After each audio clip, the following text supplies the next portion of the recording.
Praise the Lord. The best wishes to you and your family members in the name of God. దేవునికి మహిమ కలుగును గాక. దేవుని నామం పేరిట మీకును మీ కుటుంబ సభ్యులందరికీ శుభాభివందనములు. టుడే గాడ్ ప్రామిస్, ఈరోజు దేవుని వాగ్దానము. The lord preserveth all them that love him. Psalm 145 chapter 20 verses. యెహోవా తన్ను ప్రేమించి వారిని అందరినీ కాపాడును. కీర్తన గ్రంథము 145 అధ్యాయము 20వ వచనం. ప్రియమైన సహోదరి సహోదరులారా, ఈరోజు ఈ వాగ్దానం ద్వారా దేవుడు మనతో చెప్తున్నమాట. ఒక ఊరిలో ఒక తాత మనవరాలు ఉంటారు.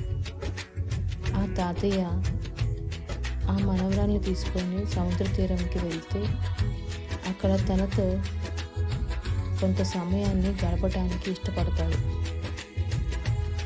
తన చేతికున్న వాచిని తీసివేసి పక్కన పెట్టేస్తాడు.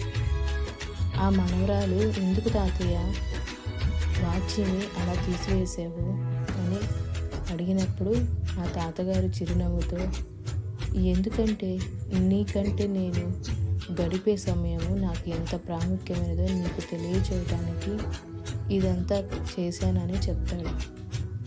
నేను నీతో ఉండి సరదాగా సమయం గడపడమే అని ప్రత్యుత్తరం ఇచ్చాడు. అలాగనే ఒక దినాన ఆ తాతగారు చనిపోయారు. ఆ కార్యక్రమంలో తన మనవరాలు తనతో పాటు తన తాతయ్య గడిపిన క్షణాలను, అలాగే ఆ మాటలను ఒకసారి జ్ఞాపకం చేసుకుంది. అలాగనే దేవుడు కూడా మన జీవితంలో మనము ఆయనతో సమయాన్ని గడపాలని, వెచ్చించాలని దేవుడు కోరుకుంటున్నాడు. లేఖనాల్లో దేవుని ప్రేమ, సంరక్షణ తెలియపరిచే వాక్యాలు మనకి ఇప్పుడు గుర్తొస్తుంటాయి. దేవుడు మన కోసం ఎల్లప్పుడూ సమయాన్ని కలిగి ఉన్నాడు. కాబట్టి మన మార్గములన్నిటిలో నీతి కలిగిన వారంగా, మన క్రియలన్నింటిలో కృప పొందుకొని దేవునికి మొరపెట్టే వారందరికీ నిజంగా యెహోవా సమీపంగా ఉన్నాడు.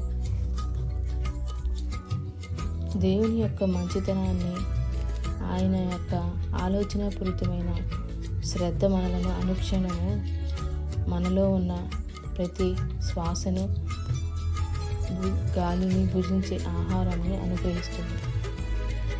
ఎందుకంటే దేవుడు వాత్సల్యపూర్వుడు కాబట్టి, ఆయనే సమస్తాన్ని సృష్టించిన సృష్టికర్త కాబట్టి.